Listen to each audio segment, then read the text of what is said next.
It's time for What Drives Reno, presented by the National Automobile Museum in downtown Reno. Here's your host, Phil McDougall. Welcome, Reno. This is Phil McDougall, and you're on What Drives Reno. So I need you to wake up, get out of bed, get excited, get your engines running, and we're going to start off the show. What Drives Reno is kicking off now. Our first guest here today is someone really dear to my heart. First guest is Aaron Hagar. Most people are very familiar with Aaron's last name. He's the son of the legendary rock star Sammy Hagar. But we're going to touch base on a wide range of topics today with Aaron, including his father's collection, the 1956 Woody that's on display at the museum, and also the creation, a little bit about the Cabo Wabo brand. Most importantly, though, I want to talk about his passion because this gentleman is one of my favorites, and I don't use those terms lightly. Aaron is one of a kind. Aaron, I want to welcome you to the show. Thank you so much, my man, Phil. Hey, there's not enough time. You realize you just rattled off way too many subjects. We're not going to. We know what we're going to do. We're going to end up talking for 20 minutes or so, but you and I, we talked before. We're going to talk. We could talk for hours. There's so much to talk about. But Aaron, can I just start off, because you're an artist, you're a designer, you're a personality. You come from a very famous family, but you made your own mark in the world. Just kind of give us a little intro about yourself, and then we're going to dive into some things that you and I are passionate about. That's very kind of you, Phil. Well, first of all, I'm old. I feel it. Just walked up the stairs and went, had to take pause. I've been there. I'm there. 55 years old. Yeah. So I'm the oldest son. But, it's a good life. We're kind of born ambassadors of our family and its brands and its content and its creativity and just the love of life. But, I've kind of just carved out my own niche in the world, doing what I do and being authentic and working on cars. I could never afford what Dad has always owned, so I had to kind of find my own way to enjoy the spirit of motoring, And so I just started to build what I could out of what I could find, and that led me to rat rods and eventually to restoration and now to more European cars. And in the automotive space, Dad calls me for favors. It's pretty awesome. It's a nice place to be, Well, that's nice. I want to go back to the core. Let's go way, way, way back, okay? 50-some years ago. Of course. Tell me about your first car, because I guarantee you almost every single person that's listening here today, if I ask them the question, what was your first car? They're going to know. They don't know what they had for breakfast. They don't know what they did 30 seconds ago, but they're absolutely going to remember their first car, and usually it brings a smile to their face. So can you share with me your car? Of course. Well, if you said 50-something years ago, so it could have been a Corgi or a Matchbox. I'm not sure. I kind of added a few extra years on there. Sorry. No, my first car was a 1958 Alfa Romeo, which sounds very fancy now. Very nice. But back then, it was sitting in a friend of ours, Bruce Metris, in the Bay Area. It was sitting in his rafters. It was an old beater, a project that he eventually wanted to get to. Back then, it was like a Carmen Ghia. I think we got it for like $8,000, including paint, and we basically restored it. He did much of the work. I did some work. My Uncle Bucky and I did some of the work together. My late Uncle Bucky, and I got to drive it for the first time. I think on my 16th birthday. It was a couple-year project, and I had it until I moved up here to Tahoe. And I put it down in my dad's collection to kind of be safe, because we didn't want to bring it up here in the snow when we opened the restaurant. And he sold it. Oh, somewhere and all that. He needed the room. He just signed the name on a new title. I still have the title, and he sold it. So that created some tension, but that stuff never lasts long between us. Well, you got another collection there. Maybe you can just do a trade there. But looking back when we had our first car, everyone listening here today, they absolutely remember their first car. But what did it give you? It gave you what? Freedom. The freedom, yeah. Until Dad sold it. And it gave me knowledge. Heartache. It gave me knowledge of problem solving, because that thing never ran well. I became a mechanic just out of need. No, that's how a lot of people start, I believe. That's right. Yeah. Aaron, I had the pleasure of meeting you through one of our board members, Katrina Lofton, and I'm so grateful for that introduction. I remember the first time I drove up there, me and my wife to visit you, and I'm going, oh my gosh, how's this going to work? You come out of the garage, come on in, made us feel like we've known you for 50 years, and I'm extremely grateful. But we started off this relationship with the National Automobile Museum by you putting together an exhibit for us. Can you touch base on that? Because part of it's still here. Yeah. Wow. Yeah. The most generous exhibit, you guys. I thank you again. That was really an experience. It was a little stressful because I hadn't shown everything in its capacity and kind of told the story of my life. Usually it's like, oh, we want to see your cats, or we want to see some car stuff, or this was like mostly automotive, but we had cars in there, we had helmets in there, we had motorcycles in there, we had the little tot rod body. It's like a go-kart body. We had tons of art. I even put my drawing table in there and some of the things that I used in the process, my welder and my welding equipment, because it just made sense to tell the story. And you gave us a huge wing to fill up, and I realized, oh my gosh, I just think I have enough to kind of put together a show. And what was it, a couple weeks, I think. I don't even think that awesome. long. And you pulled it off. Again, you were smiling. You said, I'll make it happen. But you told the whole story. And it was great. I think people not only got a chance just to enjoy your art, because you're an amazing artist, or you're a singer, you've done all these different things, but you laid it out so nicely. And we had, in that exhibit, we had a 1956 Woody, and you had some Cabo Wabo motorcycle in there. Can you touch base on those? Because they're still at the museum right now. They were so everyone loved them. Yes, they are. Thank you. So the Cabo Wabo brand, Dad started long ago from Cabo San Lucas, Mexico, pre-Van Halen. I think so, 1984 or earlier, he started the idea. We've been going down there as a family since I was a little kid. At that time, I was an only child. So until I was 15, I was an only child. And we would go down there and just hang out on vacation. It was a small, sleepy town. Dad joined the band, and they wanted in on his idea to build a nightclub down there that he could go down and play and kind of keep his anonymity. And because of Van Halen, he didn't. And it turned into a big ordeal. And in that evolution, he wanted to make his own tequila, and just for the restaurant. And that ended up being a huge global brand, which he sold, I think about 20 years ago or so, for a crazy public amount. And then after that, he started another brand called Santo, and Sammy's Beach Bar Rum, and his Santo tequila is the original blend of tequila that he did back in the day with Cabo Wabo. So it's very similar to the early days of Cabo Wabo when we think it was at its best. But with the Beach Bar Rum, made in Hawaii, it was a whole new genre, and marketing for that was really fun. And we did the Woody Wagon, and for the Cabo Wabo, we did the old motorcycle. We had a small race team at the time, just a privateer race team. Dad gave me a pretty slim budget. He's pretty frugal, and everything is just bootstrap, shoestring budget, and build it up from there. So Dave Wasson and I started the team. And I painted and helped with marketing, and Dave was a great marketer and a great writer.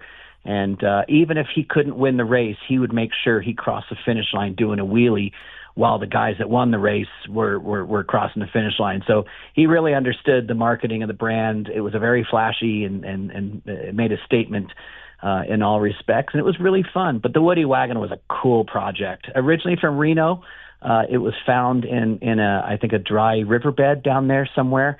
And it ended up in San Diego, where I picked it up from a mutual friend and brought it home and did all that work to it with my local buddy here, Bill, who's a wood craftsman. And it's now in a museum. I mean, come on. Yeah, it's still there. And you got all the Cabo Wabo, you got the Woody van, you got the surfboards up there. And I don't remember. I'm going to butcher the story, and I don't know if you want to get into it or not. But you told me a version about it.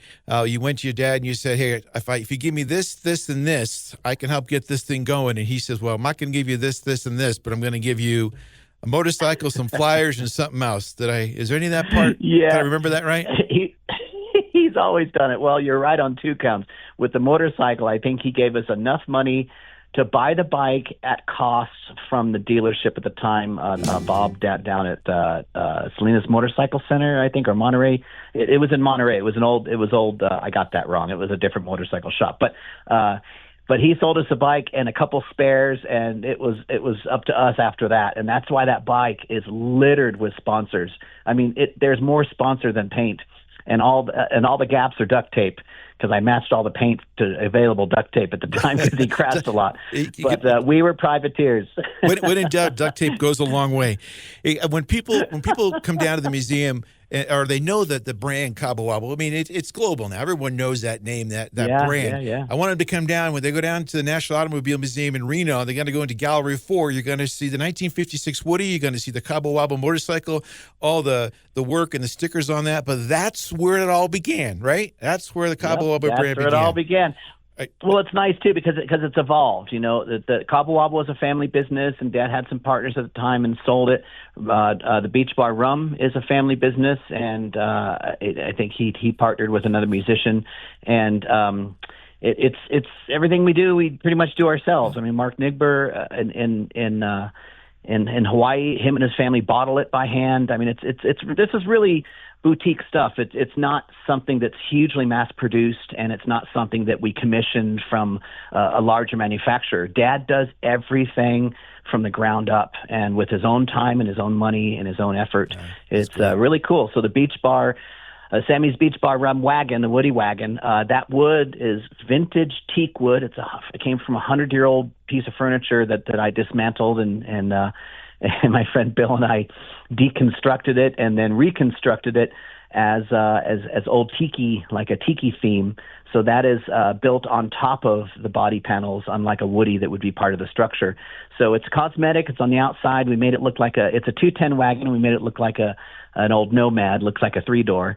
But it's really cool. It's in a satin yellow paint, and the interior is burlap and tweed, and it's so cool. It has a rollout bar.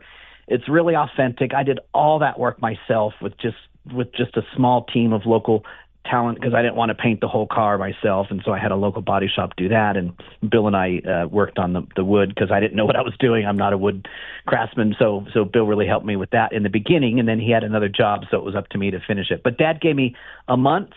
And I think, I don't even remember, I think he gave me like $5,000 to finish that car. I had intended that car to be a flip. I'd worked for about 5 or 6 years, starting out with a $500 motorcycle that I painted and customized and did all this stuff, and worked my way up to that wagon. And I was trying to make some money on it and get into a bigger project. And I think I ended up putting some more of my own money into it by the time I was done. Well, the end result is beautiful. It's a favorite at the museum. Everyone loves it. It looks great, the whole decor, and actually put some additional security cameras all around it. When you told me how unique those surfboards were, that alone, I made sure it was protected. Hey, let's switch gears here for a minute. Before our time runs out, because I see it goes. Look at the clock; we're almost out of time already. I told you. I know this is going to happen. But let's switch gears a little bit. As fast as we can. No, I know. So let's talk about a little bit about some of the collections you mentioned to me. I'm not sure how much detail you can get into about your dad's collection, and I'm going to just start it with that. You share what you're able to share, and some new things that are coming to it, and some of the things we might be able to do in the future. Sure. Well, Dad travels a lot, so this is a recent thing, but I'm now able to look after that collection. He's never really had someone. After my late Uncle Bucky passed away, he was always kind of like the guy that looked after everything, and since he passed away, Dad just never hired anyone to really dig in and look after his cars. And we call it a collection, but very loosely. It's only curated by his passion for what he likes and wants.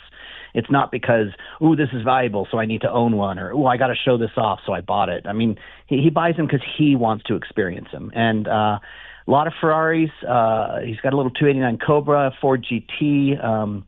He's got Aston Martin Vanquish. He's got a beautiful BMW Z8 Alpina. He's got some really neat cars, a Gateway Mustang GT 500 tribute car. I mean, he's got some good stuff, and he loves it. But his Ferraris, I mean, I've grown up, I had the privilege of driving those as a kid. As you know, I've never drank, smoked, or done drugs, and I think that began because I had the trust of him to drive those vehicles back and forth from the Bay Area to San Francisco, or from the Bay Area to L.A. when he was recording with Van Halen. He'd want a different car sometimes, and so I got to shuttle those back and forth and drive them.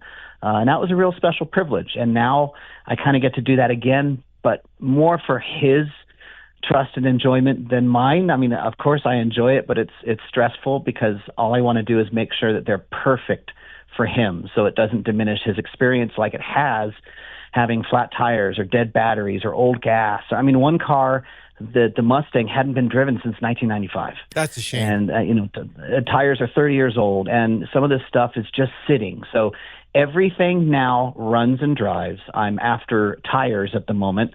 I'm trying to replace all the tires, but I'm buffing them all and ceramic coating them, and even doing PPF to just try to keep them in their prime condition, time capsuled as they are, so that he can drive them and enjoy them. And we've been talking about putting the BB512, the famous I Can't Drive 55 car, in the museum or something like that.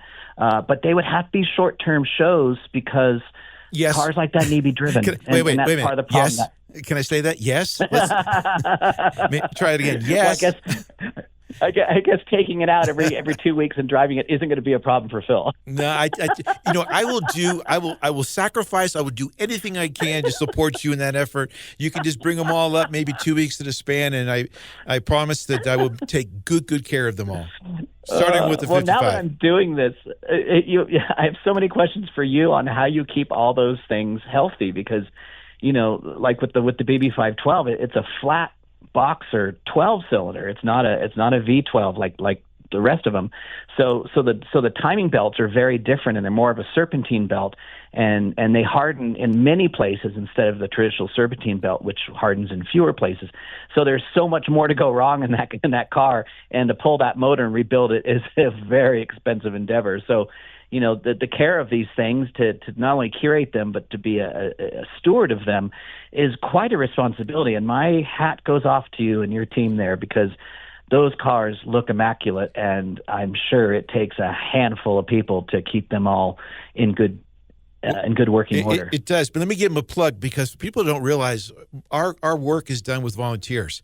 So we have some passionate volunteers. And people ask me, you got 240 cars, and they ask me specific questions, but they ask, are they all runnable? I said, yes, they actually all start. They don't necessarily stop, because they've been sitting there for a while. And you know the problems when people put little gas in it and not drain properly, and it sits there for a long time. But our goal with the volunteers' help is we're going to get at least 2 of our 240 cars in there every month and go through it. The challenge you have, right, is that especially some of the older cars, you fix one thing and then it leads to another. You fix that thing, it leads to another. Yeah. We just had something, with one of the cars we were going to restore, and the gas tank had to do some repair. And we got it in there and found, the carburetor, and something else in the brakes, and something else. I'm going, okay, this is like anything. You're getting a little deep into it. But I am passionate about making sure the cars are viewable for our visitors to come, and that they are just shown. And for some cases, if we can drive them once in a while, which we're starting once a month to take them out in the parking lot and show them off to people, I think that's a real treat to the community. Exactly. And I think in the museum world, it's more about preservation. And for me and Dad's collection, it's about preserving his experience, which means they all have to drive. And that is like you said, that's a tall order. Everything leads to something else. And with the new fuels and additives and chemicals that are in them, they old materials aren't compatible all the time. Yep. And old fuel lines and brake lines sometimes deteriorate and perish and come apart and turn to dust. Or gel or anything, and that can overwhelm the whole system, pocketbook, and your time. Well, you and I both said this, 20 minutes is just not enough time. We're running out of time here the last 2 minutes, but I got to get one other thing in here, Aaron, because this is really important. Of course. Aside, I'm going to spend like the last 30 seconds just talk about what a good person you are, because I sincerely mean that. But another word to describe you is a connector. And you know what I mean by that. You've done many, many things for the museum already. And one of the most recent things you did is you connected us with the Korn family. And for those of you who are not familiar with the Plymouth Air Radial truck, it's at the museum. It has been on almost every single cover that you can imagine. And it's right the first thing you see when you walk in the door. So I want to thank you for bringing us to Mr. Korn and the Korn family and bringing that to a temporary loan to the museum. And if you don't mind, if like the last 30 seconds or so, can you give us a little overview on that? Because you brought that to the museum. Oh, very kind. It is amazing. You see what I did there with Maze? Actually, I just saw Gary and Alice last week. I was in Colorado. They are out of Colorado. They own a dismantling company, third generation. And we've made friends doing some horse trading and some really fun stuff that we've done together. and I went back to actually retrieve an old Land Rover and drive it home, which I did with their help. And I saw that truck sitting in the lobby, all dusty and being ignored. And I said, "What are you doing with the truck?" They're like, "Oh, since COVID, it just hasn't been out in the world." And I said, "Really?" And he said, "Yeah, we'd love to put it in a museum or something." And I said, "I know the place." And that is how it happened. And I'm so excited for everyone, including the people that get to view it at the museum, because this thing is legendary. Like you said, you can see it on every cover, but to see it in person and smell it in person, because it is a cool old bare metal steel relic that is worth experiencing in sight, smell, and I don't want to say touch, but if nobody's looking. No. And it's front and center right when you walk in the door. And actually, it's on our landing page at our museum, automuseum.org. We put it right at the front page. That just gives you an idea of the caliber we have of automobiles and unique one-offs, concept cars. We have a lot. Aaron, any parting words here with us? We got to get you back on because this is way too short a time. Anytime, my friend, anytime. Parting words: love life, live it to the fullest, and preserve everything you can, whether it's a memory or an old vehicle or an old piece of furniture. Just keep it going, keep it alive, and have other people enjoy it down the road, Aaron, thank you. Thank you very much. There's people out there we all know of. We can think, when I say this, you can all think of people and you go, I know that person.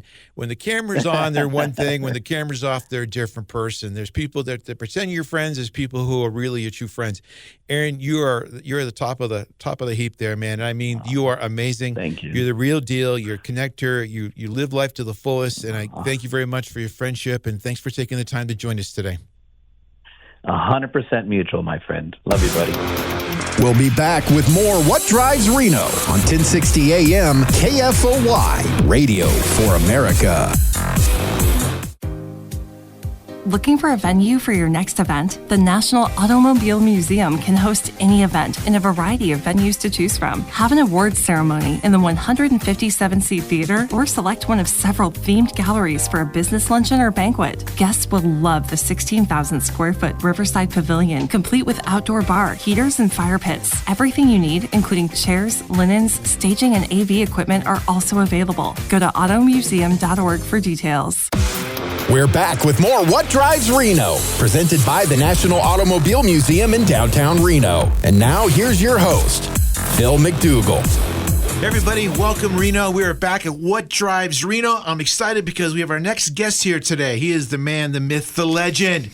He wanted me to say it. That's intro. Gave you that in the notes. It's just Herr. 1 week of the year. That's just about 1 week of the year. I don't even get that an hour of the year. Yeah, it's James Herr. He is the president of the board of directors for Hot August Nights. And if you have not heard of Hot August Nights, where the heck have you been? There's about 500,000 people that come through. Is that right? That's absolutely correct. I had 100,000 every time, but it really is? No, it really is 500,000. Actually, that's people. an old study. That study was it's probably more than that. 10 years ago. And it is more than you can ever imagine. So I'm excited to have James here. James, welcome to the show, What Drives Reno? And I'm going to ask you, you got to start off with, what was your first car? I knew you were going to ask me that question, and I was thinking of a good lie. Like, what could I lie? But I won't. I'll give you my first car was a 1981 Datsun pickup. How exciting is that? Okay, moving on to the next topic.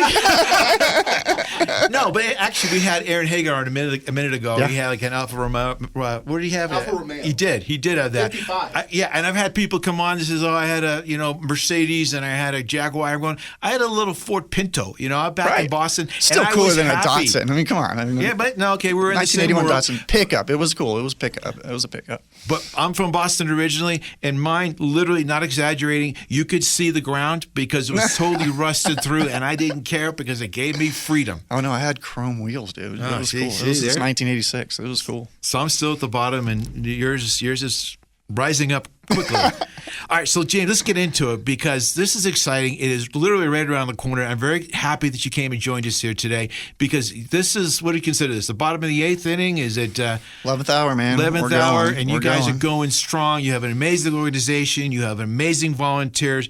Give us the broad stroke. Tell us what's going on for those who I can't believe don't know, but tell us. Oh, boy. What is Hot August Nights? By now, I hope everybody knows. But the first thing I want to say is a big shout out and thank you to all of our volunteers. Hot August Nights exists because of our volunteers. If not for them, this place doesn't exist. They built it. We only have 6 staff members, paid staff members. The rest of it is volunteers.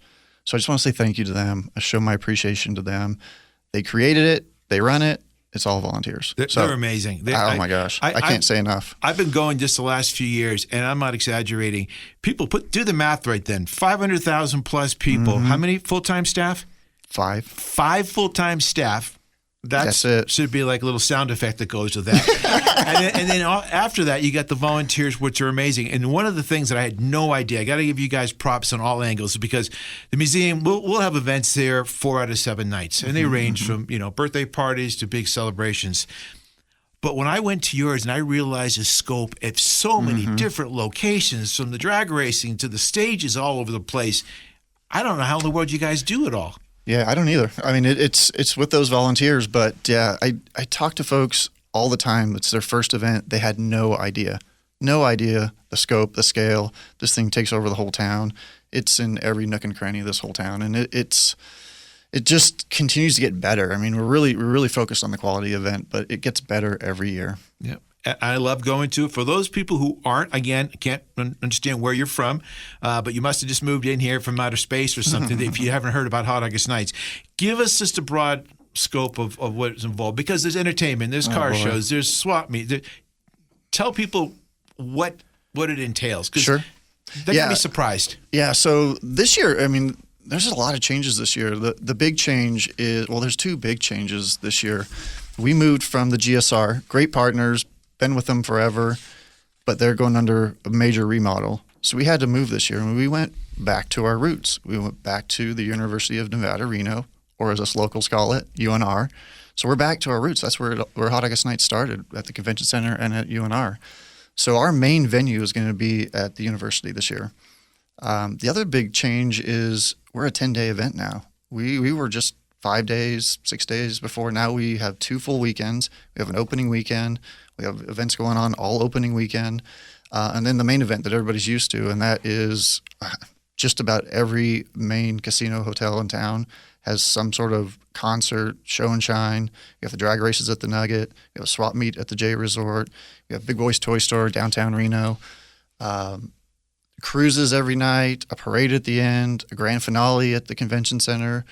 I mean, I could go on and on. So 6 nights wasn't enough. You got to get 10 in there now, and all those additional. The fun thing about the opening weekend to me, because I'm a local guy, I was born and raised here, and the opening weekend, I know this is the first time we've done it, but it feels like a locals event.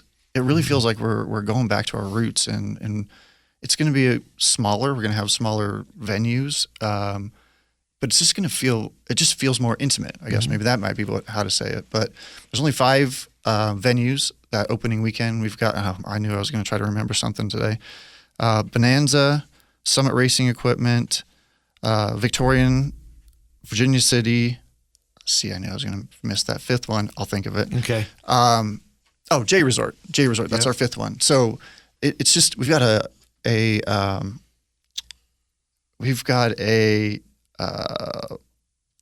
oh gosh, I forgot the name of it. We got to get a stamp and a passport. We had a passport this year. We go around to each one of those 5 places, and then we've given out $7,000 for folks. They collect all those stamps. They turn it in. We're going to raffle off $7,000. That's a big prize. A prize package of $7,000. Yeah, right. Well, that's great, but it gives people a chance to go check out all the different venues you just mentioned. Yeah, I believe the museum is one of those again, or we have been in the past. Well, the museum is a great partner. They've always been a great partner. And I was trying to lead you into that one. Yeah, great partner. How'd I do? Here we go. How'd I do? You did great. Okay. You did great. I love the museum. You know that. There we go. I mean, personally, I love that place. Well, we've been a great partnership. A lot of people go to me and they say, "Oh, during Hot August Nights, it must be packed at the museum." And about 4 or 5 years ago, no, it wasn't. You know what's surprising? It's until the last few years that we really started partnering with you guys as an organization. We love every person we've had interactions with. You guys have been amazing. And it's just a natural partnership, right? But it wasn't that. I had people that came from Hot August Nights. We did your partnership as a sponsor, and we put some things in the packages there. And when they have a chance to leave, and they came over to the museum, I had people say, "I've been going to Hot August Nights for 30 years. I didn't even know he had a National Automobile Museum in Reno. Yeah. And I want to thank you guys because your exposure brought a lot more exposure to us because people forget, even though with the National Automobile Museum, we're a 501c3, no federal funding. We don't get that exposure. Right. We're just, $10 admission. So your partnership has taken us to another level, and we're very grateful for that exposure. You just made me think of something. We've got, with the university being part of the our main venue and our cruise each night, we have a super cruise, and it's going to go right by the museum. And so I'm thinking, like, this is just part of that partnership. Is as we take that cruise all the way up to the university this year. We come back around on Sierra Street and then start it over. We're basically starting it right at the museum. Well, I'll have water, ice cream, drinks, Let's go. Want, refreshments. Stop by and check it out. We do have a 40-foot bar on the patio. So and it's funny. I'll go talk about all the things we've done in the museum. We've done like $4 million worth of renovations in the last 3 years. New Children's Activities Center, everything. But when I get to the 40-foot bar, I literally see the room go, what did he just say? 40-foot bar? Gas fire pits? On the river? I go, right. I'm just going to start with that. and then I'm just going to end with the stuff and see if I can keep them going in the conversation. Yeah, definitely. All right, so you're up to 10 days. Mm-hmm. You have amazing support in the community. You're engaging. Yes. I love how you said that the intimacy or the connection with the local families and businesses here in town. Yeah, it started as a local event. You brought everybody into it. Yeah, it started as a local event, and we're always connecting with locals. Our volunteers, they're not all local. We got a bunch of people coming from out of town to help us with this event. But, yeah, it's important to connect with the locals. What's one thing that you want to make sure people know about, or maybe they forgot or just reemphasize? Is it you're still looking for sponsors? You're looking for volunteers still? You just want people to get familiar with the new venue? Is there anything that jumps out at you? Yeah, if you're interested in volunteering, check it out. But this year, it's kind of late to get on board with that. But what I would say is check out hotaugustnights.net. That's where all of our information is. We have great interactive maps this year, which includes the Super Cruise, the university. But yeah, check out hotaugustnights.net and I didn't even get into our entertainment. Well, I was gonna circle back with that because I just saw on the local news one of the acts you have coming in. Which one did you see? I can't remember the name. My wife says, if you said it, I'll know it. Was it Loverboy? Was it Tower of Power? No. Was it? Oh, see, I'm forgetting. They looked older than me. They looked old. That's not possible. I know. I opened myself up for that one. I can't remember the name of the act, but I knew the songs they played. They interviewed him on Colo 8. We have a great entertainment lineup this year. And go to hotaugustnights.net to get that. Yeah. No, I saw it. I'll think of it right afterwards. Me too. I'll sing a song or so. Maybe Please we don't. can get into it. No. Karaoke. The second part of this is karaoke song. Did you pick one? No, I think I have to go. I got to go count socks or something. All right. Well, that's part of it. It's in the writer. We have the keys locked here. All right. So a couple of quick things here. If there's anything you want to know, what's the website again? hotaugustnights.net. hotaugustnights.net, Mm-hmm. and it involves everybody in the community. Mm-hmm. If you volunteers right now, maybe afterwards. One thing I noticed too is that your volunteers, we're the same way at the museum. Mm-hmm. We have 15 people. Mm-hmm. We're open every day of the year except for 3. Mm-hmm. But we have everything we do is because of volunteers. We couldn't stay open. Yeah. They do so much to support us. Yes. But you guys go above and beyond. I know all the events you do during the calendar year to not just say thank you very much for what you did last week, but what you did 2 months ago, what you're committing to 3 months from now. So that's a big part of it. And you guys don't usually pat yourself on the back, but from a group outside looking in, I think that they should know that future volunteers that you guys put a lot of effort back into them and say thank you. Well, I appreciate that. We can't speak highly enough of our volunteers. They're just the best. Like I said, it doesn't exist without the volunteers. They run it. They built it. It's all about the volunteers. So organized too. And there is a lot of perks to being a volunteer. I think we'll do another recruitment party, and we'll come over to your place and do a we'll have it in our party. place. That was fun. One of your favorite places in town is what again? National Automobile Museum. That's right. How'd I do? And we're really partners with another organization you're really fond of. Summit Racing. Oh, yeah. Let's talk about Summit Racing. And they're a partner of the National Automobile Museum. Yes. And have been for a few years now. Yes. We're very grateful for that partnership. Yes. All right. So before we break the next commercial here, I want to just take 2 seconds and remind everybody that's listening here today that the National Automobile Museum is open 7 days a week. We have 240 automobiles. We have a lineup here that you're going to be surprised because one of the biggest things we get hit on all the time, James, what do you think it is? Museum. I don't want to put you how on much the is spot. it? Well, great. You should ask. It's only about $10 a person to get in. But the biggest thing I get from local people that said, This is what I get all the time. Have you been here lately? They say no.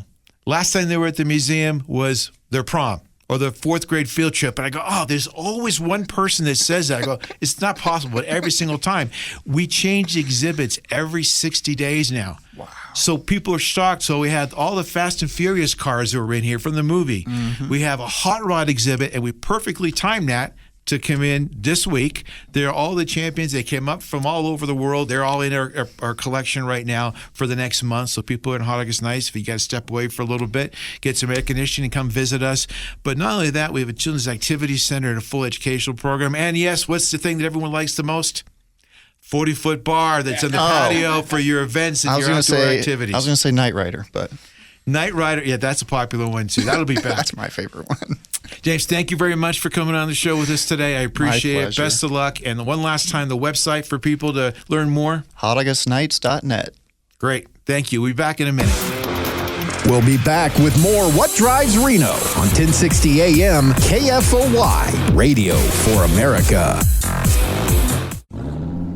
What's hot for Hot August Nights? Check out Mag Auctions with nearly 500 vehicles, the swap meet at the J Resort, pristine classics at the new Builder Showdown inside Big Boy's Toy Store, or the Super Cruise in downtown Reno. The new main event venue is at the University of Nevada, plus all the show and shines, cruises, drag races, and free nightly entertainment. The grand finale event takes place Sunday, August 10th at the Reno Sparks Convention Center for awards and crowning of the 2025 Grand Champion. Go to hotaugustnights.net for details. What really drives Reno? Tune into What Drives Reno, a fast-paced new show powered by the National Automobile Museum. Join host Phil McDougall as we spotlight the people, passion, and yes, the cars fueling our community. Every Saturday at 11 a.m. on 1060 a.m. KFOY. We're back with more What Drives Reno, presented by the National Automobile Museum in downtown Reno. And now, here's your host, Phil McDougall. Hello, Reno. This is Phil McDougall. We are back at What Drives Reno. Hopefully you're enjoying the show so far. We want to remind you to go to automuseum.org to get more information. The National Automobile Museum voted, get this one, top 5 automobile museums in the United States by USA Today, and TripAdvisor voted favorite places to visit, number 1 in Reno by TripAdvisor. So we take a lot of pride in that information that I wanted to share with you today. All right, a couple of quick things before we switch gears. One of them is we had this really cool thing called the Museum Cup, and it really was the brainchild of Rich Crombie, who will be on the show next week. Museum Cup is something that we want all car clubs to get excited about, and it's I'll give you just 10 seconds of it. If you have any interest in it, please let me know. Give us a call at the museum. But it's something we're excited and passionate about. The bottom line is all the car clubs come into the museum. Yes, we're going to let you come into the museum. Rich Crombie and I were talking about how we can get the car clubs excited. I've tried everything. It's a natural fit, right? But it just didn't work. Rich came to me and says, Phil, if you just take the cars out of the museum and let us move us in, then we can do it. And he laughed, and I said, let's do it. We actually did it. So it's been the response has been great. We've already had 3 car clubs come in. Our next one is going to be on August 17th with the Mustang Club. We move our cars out for the day. They move their cars in. We give away 3 awards, a Hot August Nights Award, Executive Director Award, and also the People's Choice Award. So people walk around and voting. The bottom line is every month a car club competes. They pick one winner. And on October 5th, I believe it is, they're going to come back for the big finale, the big trophy, the big whatever the check is. No check, but we have a lot of fun, and we're going to give the winner to one person here that represents their club. So that's just around the corner. We'll get into more details next week. I wanted to take a minute because I get a lot of people asking me, what is the most valuable car in the National Automobile Museum? And I can't believe there's all kinds. So my biggest thing is I say to them, well, it's not necessarily the price tag, although that's the first thing people think about. There's some that just are priceless. So there's a car there called the Thomas Flyer. And for those who aren't familiar with it, let me just give you about a minute or two history on it. If you close your eyes and you remember, some of you listeners there, remember when we landed on the moon? Big deal. Everyone around the world was watching this. It was a big deal. I'm not exaggerating. Back in 1908, the Thomas Flyer had a race called the Race Around the World. A publication in New York and another publication in Paris said, we're going to try and do something special because back in 1908, A car was a luxury machine. Most people didn't have a car.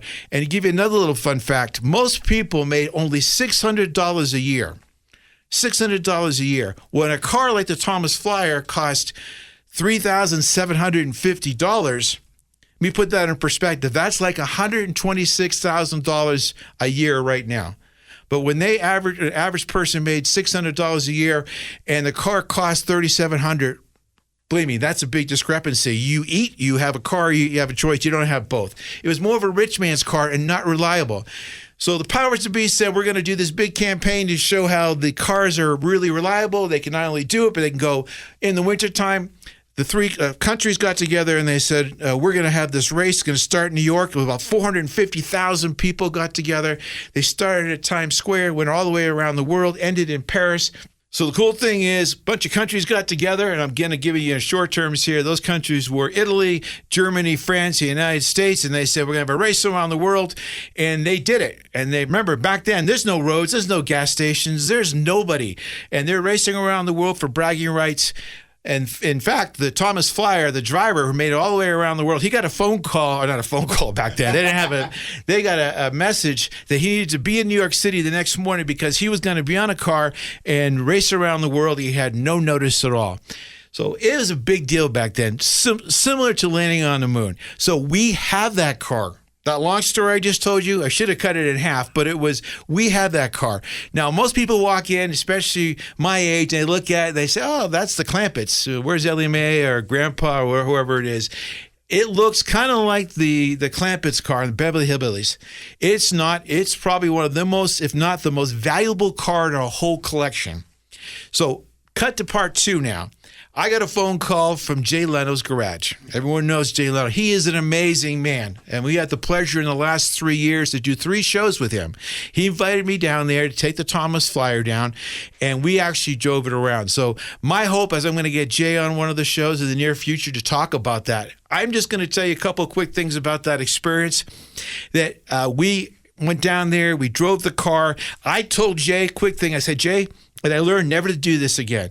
I said, Jay, here's the deal. It hasn't been driven like in 100 and some years, or really, no, probably 70 some years. It's never been out of second gear in longer than that. And he just looked at me and he goes, well, you know what we're going to do? And I'm like, oh, no, I said that to him. Then we're turning her out the corner. I said, biggest thing is we can't take it out on the main streets. What does he do? He takes it on the main streets. So I'm stressing out like you can't believe. And he's just smiling, cameras everywhere. And I'm nervous, but okay, you got to go with it. What can I do? Does it get worse or get better?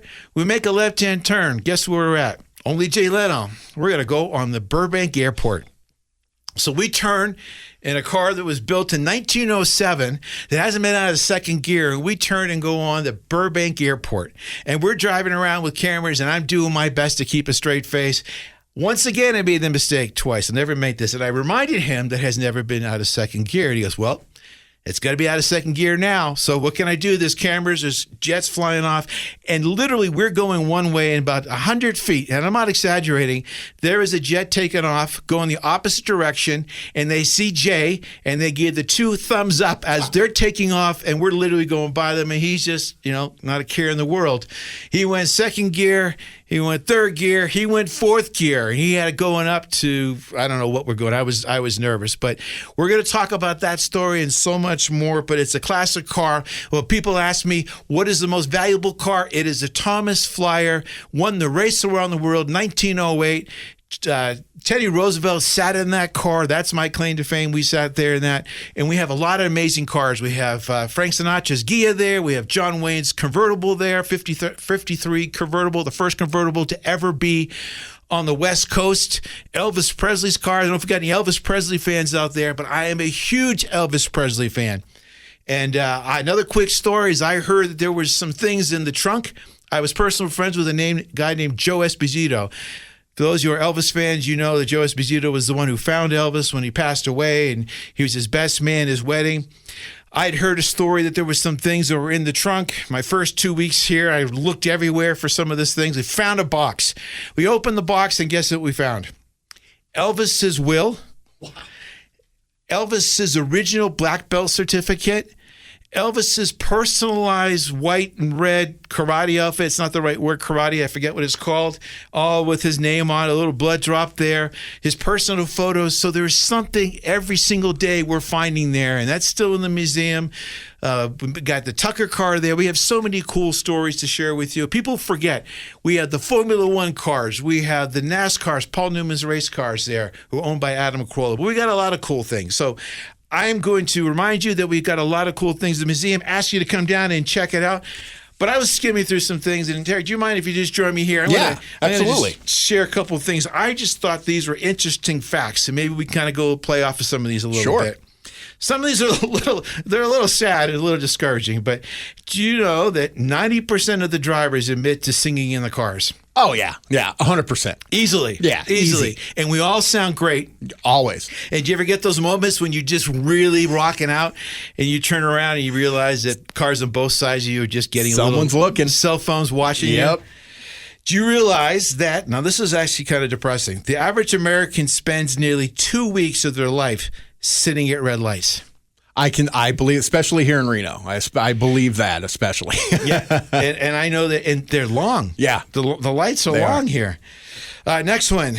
The average car contains over 30,000 parts, and it's a guarantee that at least one of them is going to break. Would you agree? Oh, 100%. Every time. And it's always when I need the car the most. Or just when the warranty expires. Exactly. Exactly when the warranty expires. Or at the time you say, oh, I got a little extra cash right now. Not any longer. The moment you say that, happens. the universe hears that and says, not for long. All right, this is a strange one, but most cars honk in the key of F. Now, who would have thought? Yeah. It's a strange thing, like all the car manufacturers get together and say, let's tune it in for F. No, didn't think that was possible. This kind of scares me, but airbags move at speeds up to 4,500 miles per hour and deploy within 40 milliseconds of collision. Wow.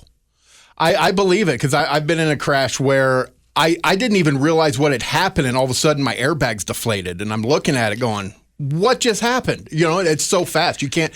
I don't even think there's a shutter speed fast enough to catch it. Yeah, and thank God that they have them. Yeah, absolutely. I remember growing up when I don't even remember, like as a kid, ever having a seatbelt on. Nope. It just wasn't common, practice back then. I never once rode in a car seat. I was always on my mom's lap or someone else's lap, or I would just sit in the back on the bench seat, standing, bouncing around. Things have changed. Look, in our lifetime, things have changed. I talked to my kids the other day about a VHS and then our CD or a floppy disk, and they're like, what? What? What is that? Here's another one. Just deviate for a second. I talk to some of the people, and I say Gilligan's Island or I Dream of Jeannie or Bewitched, and I get this blank look. No idea. If I throw F Troop, anyone listening today? Oh, wow, yeah. F Troop? No, Rat Patrol, they have no idea what I'm talking about.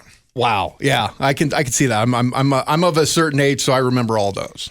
All right, another question. You tell me what you think. The most popular car color is what? White. See, really? Is it? I'm guessing it is white. I'm just because I know it's like standard. If you don't get a custom car, if it comes up, I'm guessing it would be white. All right, no, that makes sense. I guess I was just overthinking it. The least popular color is what? Oh, black, maybe? I don't know, because all my cars have been black, so I love a black car. Least popular color is purple. Seems like I see a lot of purple around. Yeah.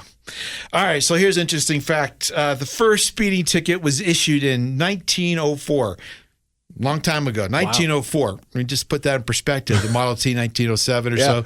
All right, so guess what he got a ticket for? Going how fast? Oh, man. I'm guessing 15 miles an hour. You're not far. First ticket was given in 1904 for 12 miles an hour. Wow. Okay.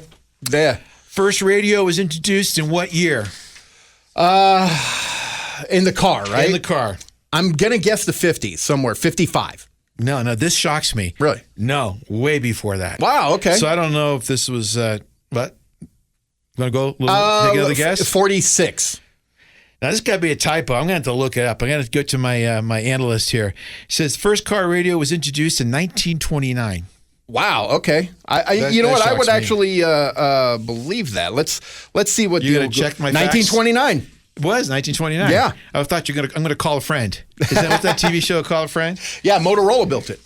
Another interesting fact but tied to the museum is that if you go to the museum, we have Frank Sinatra's Gia. Everyone knows Frank Sinatra and all the stories, the coolness. Yep. Back then, the Ghia was like the Rat Pack. They all had the cool Ghias, multi-million-dollar cars, But if you look in ours, little fact is that Frank Sinatra's favorite color was orange knob, orange everything. But he didn't know how to do anything in the car. So one of the cool things, if you guys let me know you're around and come to visit the museum, I'll move you over and show you. Remember those old dynamo labels? Yeah. You type them out one letter at a time and you stick them on. Yep. So if you look, Frank Sinatra didn't know how to turn the radio on, didn't know how to turn it off, didn't know how to do the volume, didn't put the 8-track or whatever else. He has personal little dynamo orange labels made up, turn radio on, turn radio off, push this on, and they're all over his dash in the Ghia in our museum. So another personal touch, along with his gun holster down below. All kinds of cool stuff. On that same note, we have got to jump in here. We have John Wayne's 1953 convertible, one of my favorite cars. Mm-hmm. First one on the West Coast. He bought it sight unseen. There's only 300 made. 150 went to customers. He tried to get in it. He couldn't fit. So he gave it away to his friend co-star. Wow, okay. Reward. All right, what's another one here? Your average car contains over 30,000 parts. I think I mentioned that one. Okay. What's the next? Highest mileage ever recorded for a car is over how many miles? This, again, you're probably going to fact check me. How many miles do you think is the recorded the largest mileage ever of a car? Oh, wow. I'm guessing it's a Toyota, and I'm guessing 2 million. Now you're shocking me. No, I don't know about the make and model. It's 3 million miles. Wow. Okay. Still, that 3 million's a long way from 2 million. Now we think the traffic gets a little tough here in Reno. The world's largest traffic jam lasted how many days? Took place in China. I've seen this, and I don't remember. I remember it was multiple days. I think it was like 3 days. Oh, multiply that by a few numbers. Really? Yep. A few weeks.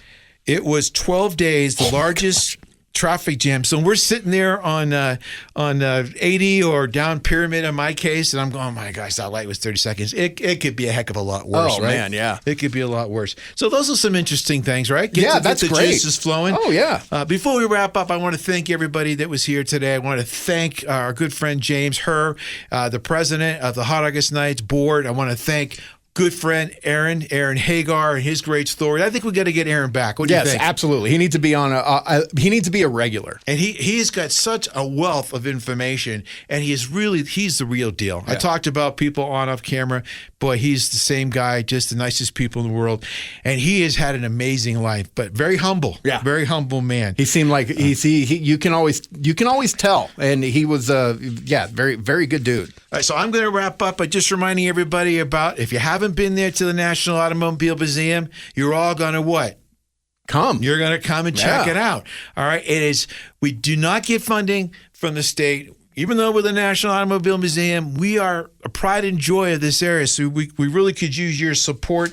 But we have over 240 automobiles there, 105,000 square foot, a movie theater, 16,000 square foot patio, and what? A 40-foot bar outside that is very popular for your events. We built a new children's educational activity center out there. It's huge. Our family memberships are only $99. You get 5 people in, and we do summer concerts. In fact, on August 2nd, we had the Beatles tribute band coming out there. We did the Jimmy Buffett before. We had the Eagles tribute band. We have a lot of great things that people can get engaged in. Birthday parties. People say how many people you can fit. We did an event with 3,000 people. So that shocks you. So I want everybody to remember that we're here. If you have any additional information, go to automuseum.org, and that's 775-333-9300. I want to thank you for tuning in to What Drives Reno, and we hope you're back to visit us again next week. You've been listening to What Drives Reno, presented by the National Automobile Museum in downtown Reno. For more information about the museum, head on over to our website, automuseum.org. We'll be back next Saturday at 11 a.m. with What Drives Reno on 1060 a.m. KFOY, Radio for America.